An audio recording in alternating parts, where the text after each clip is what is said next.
Hi, good morning, dear students. This is Saurabh Kumar. Today I am going to teach you class 9th force and motion. ठीक है, force and law of motion of chapter 2. ठीक है, physics का हम दूसरा chapter आज पढ़ने जाएंगे बेटा, और जिसमें हमने पहले जानकारी कर चुके हैं न्यूटन के फर्स्ट लॉ ऑफ मोशन, और जिसमें इनर्शिया के बारे में भी जानकारी किया था. तो हमने क्या जानकारी किया था? हमने जानकारी ये किया था, according to Newton first law of motion, if a body is the rest it will be rest in until if a body in the motion it continue will be in the motion until external force is applied. इसमें जानकारी क्या कहते हैं बेटा कि एक वस्तु जो है अगर रेस्ट में है तो रेस्ट में रहना चाहिए, एक वस्तु मोशन में है तो मोशन में रहना चाहिए. कब तक? जब तक कि उसमें एक्सटर्नल फोर्स अप्लाई ना किया जाए. ठीक है, और ये जो टेंडेंसी है, जिस टेंडेंसी के कारण से वस्तु रेस्ट में है तो रेस्ट में रहना चाहती है, मोशन में तो मोशन में रहना चाहती है, उस टेंडेंसी को बेटा हम क्या कहते हैं? इनर्शिया कहते हैं. इनर्शिया ये एक वस्तु की प्रॉपर्टी है. इसका दो डिफिनेशन हो गया, tendency of a body to remain at the rest और if the motion is continue in the motion straight line is called inertia. और we can say that inertia is a property of body due to which resist to change state. या फिर दूसरे शब्दों में बेटा हम ये चीज़ कर सकते हैं कि इनर्शिया जो है वस्तु की प्रॉपर्टी है, जिसके कारण से वस्तु जो होती है अपने अवस्था में चेंजिंग लेने से बचने की कोशिश करती है. ठीक है, फिर हमने जानकारी किया था कि इनर्शिया क्या है. एक इनर्शिया जो है जितनी अधिक उसकी जो है अधिक इनर्शिया होगी उतनी ज़्यादा वो रेसिस्ट करेगी, और इनर्शिया उसी में अधिक होगा जिसमें जो मास अधिक होगा, because inertia is the measure of the mass. Inertia क्या है? मेजर है किसका? मास का. ठीक है, mass is a measure of the inertia. Mass जो है मेजर है किसका? इनर्शिया का. इस प्रकार से मास जो होता है, मास डायरेक्टली डिपेंडेंट है किस पर? इनर्शिया पर. इनर्शिया डायरेक्टली डिपेंडेंट है किस पर? मास पर. डायरेक्टली डिपेंडेंट करना मतलब if one increase then another is also increase, if one decrease then another is also decreases. ठीक है, तो इस प्रकार से हम ये चीज़ कर सकते हैं कि एक वस्तु की मास अधिक है तो उसका इनर्शिया अधिक होगा, या फिर यह चीज़ कर सकते हैं वस्तु की इनर्शिया अधिक है तो उसकी मास अधिक होगी. जैसे आज फॉर एग्जांपल ट्रक की इनर्शिया क्या होगी? ज़्यादा होती है, इसीलिए देखते हो ना उसको रोकने के लिए हमको ज़्यादा मात्रा में फोर्स की अप्लाई करनी पड़ती है. उससे ज़्यादा हैवी मास किसकी होती है? तो रेलवे की होती है. ठीक है, रेल इंजन ट्रेन की होती है. तो ट्रेन में होता है सबसे ज़्यादा अधिक मास होता है, इसलिए उसको रोकने के लिए हेवी इंजन का हम यूज करते हैं, और साथ ही साथ उसको रोकने के लिए हम वैक्यूम ब्रेक का भी यूटिलाइजेशन करते हैं. ठीक है, पावर ब्रेक का. तो इस प्रकार से हम ये चीज़ कर सकते हैं कि हेवी ऑब्जेक्ट में मास इनर्शिया ज़्यादा होती है और लाइटर ऑब्जेक्ट में आपकी इनर्शिया कम होती है, क्योंकि उसमें मास कम होता है. ठीक है, इसके कुछ एप्लीकेशन के बारे में हमने जानकारी किया था. हमने जानकारी ये किया था कि एक हैंगिंग कारपेट है, जब उसे आप स्टिक से बीटन करते हो तो बीटन करते ही उसमें से धूल कण बाहर की तरफ निकल आते हैं. क्यों निकल आते हैं? क्योंकि before that striking with the stick, जब हम स्ट्राइक नहीं करते हैं स्टिक से, उसके पहले ये जो आपके जो डस्ट पार्टिकल है it in state of the rest, वो किस स्टेट में होते हैं? रेस्ट में होते हैं. ठीक है, लेकिन जैसे हम उसे स्ट्राइक करते हैं किससे बेटा? स्ट्रिक से. जस्ट जैसे स्ट्रिक हमसे स्ट्राइक करते हैं वैसे ही वस्तु किस में आ जाती है? मोशन में आती है. और मोशन में आने के कारण से वस्तु जैसे मोशन में आती है तो inertia law of Newton first law of motion के कारण से वस्तु अपने जो है पोजिशन से डिटैच हो जाती है और इस प्रकार से बाहर की तरफ निकल के आ जाती है. ठीक है, अब ये पहला एग्जाम्पल था. दूसरा एग्जाम्पल हम देखेंगे. इस तरह से हम कुल 6 एग्जाम्पल को देखेंगे और जानकारी करेंगे. पहला एग्जाम्पल, यहाँ पर दूसरा एग्जाम्पल है, when a tree or seconds vigorously, then the fruit and leaves fall down. This is due to the fact that when the tree is second, it moves to and fro slightly. The fruit leaves tend to remain at the rest, or due to their inertia and has the detached from the tree and fallen down. आपने कई बार देखा होगा बेटा कि एक tree है, ठीक है, उसको अब जब जोर से हिलाते हो तो जैसे हिलाते हो उस पर से उसके फूल पत्ते या फिर जो फल होते हैं, फ्रूट्स होते हैं, जो फ्लावर्स होते हैं, जो लिव्स होती है, वो डिटैच होकर नीचे की तरफ गिर जाती है. क्यों ऐसा होता है? आप सोच के जवाब दे सकते हो. हाँ बिल्कुल, आप जो सोच रहे हो वही बात है. क्या? कि बिफोर हम जब उससे सेकंड करने गए थे, जब उसे हिलाने गए थे, उसके पहले वो किस स्टेट में था? रेस्ट में था. और जैसे हम उसे जो सेकंड यानी उसको वाइगो से हम हिलाना स्टार्ट किए थे बेटा, वैसे वो मोशन में आ गया. लेकिन वो जो फ्रूट है, जो आपके लिप्स है और जो फ्लावर्स हैं, वो किस स्टेट में रहना चाहेंगे? Due to inertia. इनर्शिया के कारण से वो रेस्ट में रहना चाहेंगे, लेकिन अचानक मोशन में आने के कारण से वो बेटा जो है अपने पोजीशन से डिटैच हो जाते हैं, यानी अलग होते हैं, जिसके कारण से वो बाहर की तरफ निकल आते हैं, यानी टूट कर गिर जाते हैं। ठीक है। दूसरा, जैसे कार स्टार्ट होती है वैसे आपके जो पैसेंजर होते हैं पीछे की तरफ होते हैं। ये एक्सपीरियंस आपने कई बार किया भी होगा। अगर आप स्कूल बस से आते हो, बस आपकी जो रुकी हुई है अचानक चलना स्टार्ट करती है, तो फिर आप ये क्या देखते हो बेटा, क्या पीछे की तरफ जाते हो। अगर आपने ट्रेन के साथ सफ़र किया है, तो आप ये भी चीज़ देखते हो कि जब ट्रेन से हम सफ़र कर रहे होते हैं, जैसे ट्रेन स्टार्ट होती है वैसे हम लोग जो मोशन में आ जाते हैं। क्यों ऐसा होता है? ठीक है, सॉरी, मोशन में आते हैं वैसे हम पीछे की तरफ आते हैं। क्यों ऐसा होता है? क्योंकि हम जो है ये चीज़ देखा था कि जैसे ही आपकी कार या बस या फिर आप ट्रेन में सफ़र कर रहे हो, जैसे ही स्टार्ट होती है वैसे ही आप ये चीज़ पाते हो कि आपके पैसेंजर या फिर आप खुद पीछे की तरफ जाते हो। क्यों होता है ऐसा? आप सोच के बताओ। बिल्कुल फैक्ट वही है, न्यूटन का first law of motion. Before starting the train, before starting the school bus, before starting the car, you are in the state of the rest, और you have tendencies to remain in the rest। आपकी tendency किस में है रहने की? Rest में रहने की, ड्यू टू इनर्शिया। ठीक है, इनर्शिया कारण से। लेकिन जैसे आप मोशन में आते हो तो Newton first law of motion के कारण से आप जो है मोशन में आने के कारण से अपने पोजीशन से डिटैच हो जाते हो, जिसके कारण से आप पीछे की तरफ जाते हो। आपने ये भी देखा होगा कि चलती हुई कार जैसे ही रुक जाती है, या फिर आप साइकिल चलाते हो अचानक ब्रेक मारते हो, वैसे ही आप आगे की तरफ जाते हो। क्यों होता है ऐसा? क्योंकि जब आप जो है ब्रेक मारते हो तो ब्रेक मारते ही आप स्टेट ऑफ रेस्ट में आते हो, लेकिन before that coming in the state of the rest you are in state of the motion. आप किस स्टेट में हो बेटा? आप मोशन के स्टेट में, देयर आफ्टर, जिसके कारण से आप मोशन से रेस्ट में आते हो। यही कारण है कि आप आगे की तरफ गिरते हो। ठीक है। तो इस प्रकार से आपने देखा कि रनिंग कार में जो है जैसे स्टॉप होती है तो पैसेंजर जो होती है jerk forward because due to the inertia and passenger tend to remain in the state of the motion। Passenger motion में रहना चाहते हैं, लेकिन वो जो है क्योंकि मूविंग कार और बस में है इसलिए मोशन में रहना चाहते हैं, लेकिन कार और बस स्टॉप कर जाती है। यही कारण है कि वो आगे की तरफ गिरते हैं। आपने कई बार ये देखा होगा कि जब कार और बस जो होती है शार्प टर्न लेता है, जैसे ही शार्प टर्न लेता है तो पैसेंजर साइडवेज या फिर आप खुद जो होती है साइड में गिरने लगते हो। क्यों? क्योंकि आपकी मूविंग करने की अवस्था किस में है? स्ट्रेट लाइन में। और यही कारण है कि कार और बस में जब आप ट्रैवल कर रहे हो तो शार्पली जब जैसे मुड़ते हो वैसे आप जो है किस में आ जाते हैं? इनर्शिया में। आपकी जो होती है टेंडेंसी वो आपकी स्ट्रेट लाइन में चलने की होती है, सीधी लाइन में जाने वाली होती है। लेकिन जैसे आप मूव करते हो तो आपके जो इनर्शिया से चेंज होते हो, और यही कारण है कि आप जो है साइड में गिरने लगते हो। आपने देखा वो कई बार ऐसा होता है कि कुछ लोग चलती हुई ट्रेनों से कूदने की कोशिश करते हैं और कुछ लोग चलती हुई ट्रेनों में चढ़ने की कोशिश करते हैं।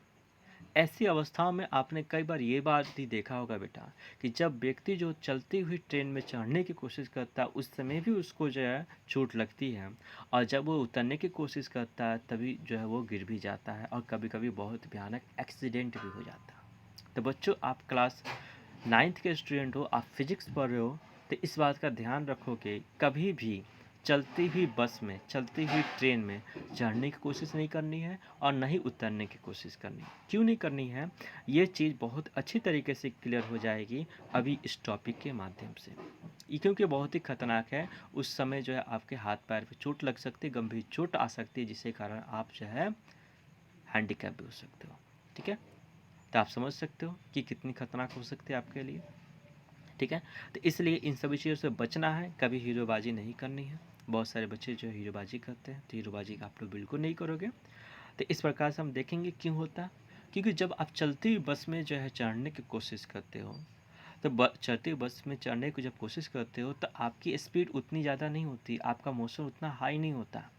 ठीक है, before you are going in this moving bus you are in the state of the rest. आप स्टेट ऑफ रेस्ट में होते हो, और जैसे आप उसे मोशन में आते हो तो न्यूटन के फर्स्ट लॉ ऑफ मोशन के कारण से आपकी बॉडी किस स्टेट में रहना चाहेगी? रेस्ट में रहना चाहेगी। लेकिन अचानक मोशन में आने के कारण से आपको चोट लगती है। ठीक है, चलती हुई बस से कूदने के कारण से आपको चोट आती, क्यों आती है? ठीक है, अभी एक तरीका भी बताएंगे जिसके कारण से अगर कभी ऐसी इमरजेंसी आ जाती है तो आप किस प्रकार से चढ़ो तो आपको चोटें नहीं आएंगी, और उतरो तो भी चोटें नहीं आएंगी।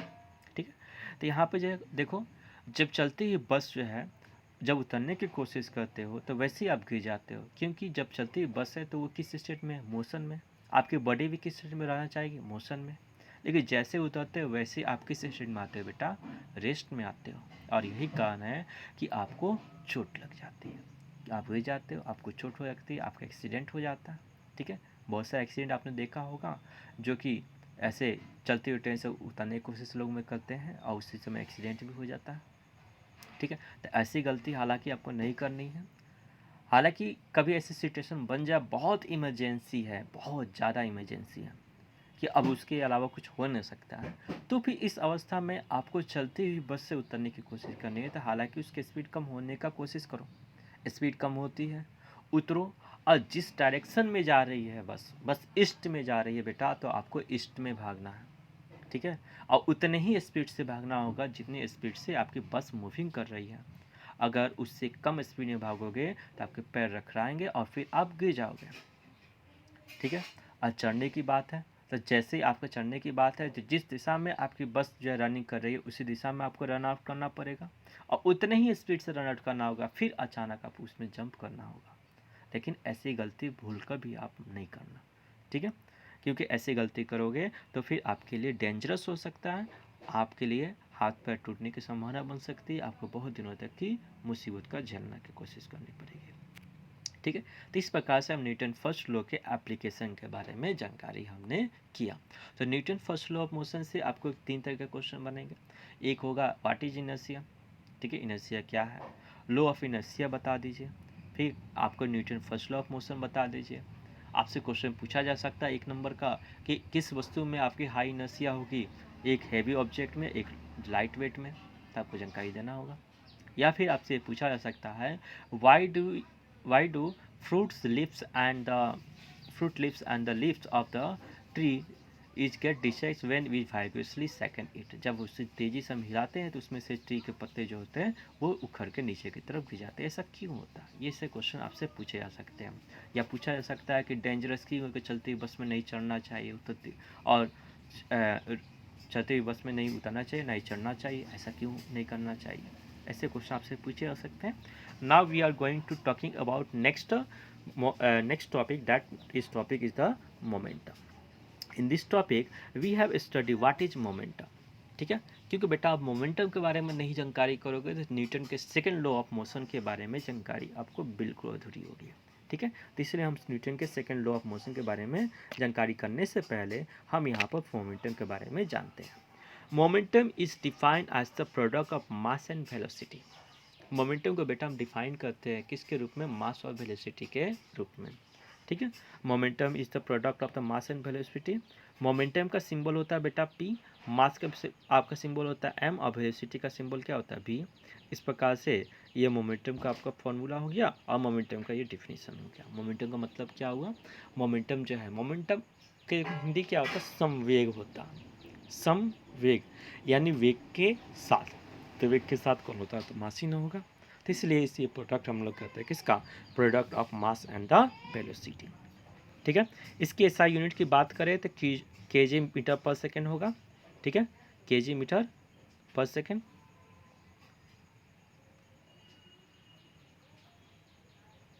ये छूट गया था, केजी मीटर पर सेकेंड, KGMS। ठीक है, तो इस चीज़ का हमने जानकारी किया।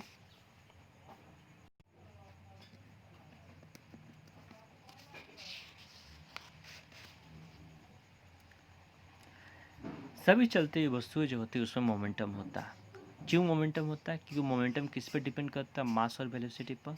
ठीक है, और इस प्रकार से हम ये चीज कर सकते हैं बेटा कि जिस वस्तु की मास ज़्यादा होगी उसका मोमेंटम अधिक होगा। ठीक है, और जिस वस्तु की वेलोसिटी ज़्यादा होगी उसका मोमेंटम भी अधिक होगा। और जिस वस्तु की मास और वेलोसिटी दोनों अधिक होगी तो मोमेंटम भी अधिक होगा। जिस वस्तु की मास कम होगी उसका मोमेंटम कम होगा, जिस वस्तु की वेलोसिटी कम होगी उसका मोमेंटम कम होगा, और जिस वस्तु की मास और वेलोसिटी दोनों कम होगी उसका मोमेंटम बिल्कुल कम होगा। चलो एक एग्जांपल लेते हैं। आपने कई बार देखा होगा कि आप रबर बॉल से खेलते हो, आप उससे किसी को मारते हो तो चोट उतनी ज़्यादा नहीं लगती है, लेकिन आप डिक, जिसे क्रिकेट बॉल कहा जाता है, डिक बॉल से आप किसी को मार दो तो चोट ज़्यादा लगती है। क्यों होता है? क्योंकि अगर दोनों का वजन करो तो आप ये चीज़ पाओगे कि रबर जो बॉल है उसकी मास कम है और जो आपका ड्यूक बॉल है उसकी मास हैवी है। दोनों के सेम वेलोसिटी से आप फेंकते हो, लेकिन दोनों में किससे ज़्यादा चोट लगती है? रबर बॉल से। क्यों? क्योंकि रबर बॉल की मोमेंटम कम है, और यहाँ पर आपकी ड्यूक बॉल, जिसे क्रिकेट बॉल कहते हो, क्रिकेट बॉल की मोमेंटम हाई होती है। ठीक है, इसके कुछ एप्लीकेशन आप हम देखने जाएंगे। आपने कई बार देखा होगा कराटा प्लेयर जो होते हैं बेटा, एक स्ट्राइक ऑफ हैंड में बहुत मोटे मोटे जो आइस की स्लैब को तोड़ देते हैं। क्या करते हैं वो समय? क्या वो कोई मैजिक करते हैं? क्या उनके हाथ में कोई स्टील लगा होता? नहीं, बिल्कुल नहीं, उनके हाथ में कोई स्टील नहीं लगा होता, ना ही वो कोई मैजिक करते हैं। वो सिंपली एक फिजिक्स का जो आपका थ्योरी होता है उसका एप्लीकेशन करते हैं। ठीक है, उस एप्लीकेशन में वो क्या करते हैं इसको हम यहाँ समझाने जा रहे हैं, जिसको आप देखकर बिल्कुल समझ जाओगे। एक कराटा प्लेयर होता है जो ब्रेक ऑफ पाइल्स को जो है बिल्कुल एक हाथ में जो है तोड़ देता है। क्यों? क्योंकि कराटा प्लेयर जो होती है पाइल्स ऑफ टाइल्स पर या स्लेब ऑफ आइस पर जो है हाथ से बहुत तेज़ी के साथ स्ट्राइक करता है, और जितनी तेज़ी के साथ वो स्ट्राइक करता है जिसके कारण से उसकी वेलोसिटी हाई हो जाती है। अब जितने कम समय में उसको स्ट्राइक करेंगे तो यानी वेलोसिटी हाई करना होगा, तो तभी ना। जैसे मान लो कि आपको 10 किलोमीटर जाना है, कोई व्यक्ति 1 किलोमीटर के हिसाब से चल रहा है, आप 100 किलोमीटर के हिसाब से चल रहे, पहले कौन पहुँचेगा? आप पहुँचोगे। क्यों? क्योंकि समय कम लगा। तो इस प्रकार से आप जितनी फास्ट चलोगे आपकी वेलोसिटी उतनी अधिक होगी। तो इस प्रकार से कराटा प्लेयर क्या करता है, वेरी फास्टली वो स्ट्राइक करता है आइस स्लैब पर। जैसे स्ट्राइक करता है तो जिसके कारण से लार्ज मोमेंटम उसके प्रोड्यूस होती है, क्योंकि उसका हाथ में मास है और वेलोसिटी भी हाई हो चुकी है। तो वेलोसिटी भी आ चुका है, मास और वेलोसिटी का प्रोडक्ट क्या कराता है बेटा? मोमेंटम कराता है ना। तो उसकी मोमेंटम कैसी होगी? हाई होगी कि लो होगा? वेलोसिटी हाई है, तभी आपको बताया था वेलोसिटी जब हाई होगी तो मोमेंटम भी क्या होगा? हाई होगा, जिसके कारण से यह मोमेंटम हाई होती है, जिसका रिजल्ट यह निकलता है कि फास्ट मूविंग हेड जो होती है वो आपकी स्ट्राइक करती है आइस स्लैब पर, अब बहुत ही छोटे से समय में वो आपकी रिड्यूस होकर किस में आती है? जीरो में आती है। जैसे रिड्यूस होकर जीरो में आती है, जिसके कारण से ज़्यादा मात्रा में जो है फोर्स अप्लाई करती है किसकी? पाइल्स ऑफ टाइल्स पर, जिसके कारण से आइस स्लैब जो होता है ऊपर स्ट्राइक करती है, जो इतना सफिशिएंट होता है कि उसको वो तोड़ सकता है। ठीक है, आपने कई बार देखा होगा, हालांकि क्रिकेट बॉल उतना ज़्यादा हेवी तो नहीं होता, लेकिन हाई स्पीड से फेंकने के बाद लार्ज मोमेंटम को एक्वायर करता है, कभी कभी बैट्समैन को भी वो हर्ट कर देता है। आपने सुना भी होगा कि हाल फिलहाल में एक ऑस्ट्रेलिया बैट्समैन जिनको जो है चोट लगी थी क्रिकेट बॉल से, और उनकी जो है ब्रेन पर चोट लगने के कारण से उनकी मौत भी हो गई थी। ऑस्ट्रेलिया के वो आपके बैट्समैन थे, हालांकि उनका नाम हमको याद नहीं है। ठीक है, तो इस प्रकार से क्रिकेट बॉल्स जो होती है वो हेवी नहीं होती, फिर भी वो आपको जो है चोट लगाने के लिए काफ़ी होती है। आपने कई बार देखा होगा कि एक साइकिल सा हुआ एक्सीडेंट और एक कार बस से हुआ एक्सीडेंट, सबसे ज़्यादा ओस्ट कौन होता है? सबसे ज़्यादा बेकार कौन होता है? सबसे खतरनाक कौन सा होता है? तो आप सिंपल ये कहोगे कि सर, जो कार बस या ट्रक से हुआ जो एक्सीडेंट होता है वो ज़्यादा खतरनाक होता है किसके तुलना में? एक साइकिल से हुए एक्सीडेंट के तुलना में। क्यों? क्यों होता है? क्योंकि साइकिल की मास कम है बेटा, वेलोसिटी भी उतनी ज़्यादा हाई तो नहीं होती है। So the mass and velocity जिसकी कम है, तो यहाँ पर मोमेंटम क्या होगा? कम होगा। जो कार बस और ट्रक की बात करते हो, तो कार बस और ट्रक की जो मिनिमम वेट होती है, कार की जो मिनिमम वेट होगी वो मिनिमम आपकी 2000 kg से कम की नहीं होगी। ठीक है, मिनिमम की बात करते हैं। जो ट्रक और बस की बात ही छोड़ दो। ठीक है, उनकी स्पीड भी हाई होती है, हालांकि स्पीड कम भी हो तो उनकी मास तो हाई है ना। मास हाई है, जिससे कारण से उसका मोमेंटम कैसा होगा बेटा? हाई होगा, और जिसका रिजल्ट यह निकलता है कि कार बस और ट्रक से होने वाली एक्सीडेंट वो जो है ज़्यादा ओस्ट होते हैं। ऐसा क्वेश्चन कई बार आपसे पूछा जा चुका, पूछा भी जाएगा। ठीक है, तो इसलिए हमने इसको बता दिया है कि कार बस जो होती है हालांकि बहुत हाई स्पीड से नहीं चलती है, लेकिन इनकी हाई मास होने के कारण से इनमें मोमेंटम हाई होता है, जिसके कारण से पर्सन को ज़्यादा देर से लगाती है। एक कॉमन ऑब्जर्वेशन, रोड एक्सीडेंट जो होती है हाई स्पीड से ज़्यादा ओस्ट होती है accident at the low speed की तुलना में। दिस इज़ बिकॉज क्योंकि हाई स्पीड जो होगी व्हीकल्स होंगी वो हाई स्पीड चलती होंगी, जिसके कारण से उनकी मोमेंटम हाई होगी, और जिसके कारण से डैमेज भी ज़्यादा मात्रा में करेंगे, इंजरीज होगी पर्सन की, वो कोलिजन के कारण से होगी। इनफैक्ट वास्तव में ये चीज़ कर सकते हैं कि momentum is considered to be measure of the quantity of motion and of the moving body. इस प्रकार से हम कर सकते हैं कि मोमेंटम जो है वो कंसिडर किया जाता है एक मेजर ऑफ क्वांटिटी के रूप में, जो मोशन ऑफ मूविंग बॉडी के लिए होती है। ठीक है, तो इस प्रकार से आपने जानकारी किया what is momentum and application of momentum. Newton के फर्स्ट लॉ भी जानकारी हो चुकी है। तो बेटा आप लोग इसे अच्छी तरीके से नोट्स को लिख लीजिए और उसको अच्छी तरीके से इसको पढ़िए। इसमें कोई भी दिक्कत आती है तो बेटा आपके पास मेरा व्हाट्सएप नंबर तो मौजूद है ही, हालांकि फिर भी एक बार देना चाहेंगे 7903505692। Related any question of the physics and the math of class 9th और 10th you can call to me on the WhatsApp. ठीक है, इस नंबर पे आप व्हाट्सएप करोगे, आप मेरी प्रॉब्लम्स को जानोगे, जो भी प्रॉब्लम्स होगी आपकी हम जानकारी दोगे, हम उसको सॉर्ट आउट करने की कोशिश करेंगे। Thank you very much.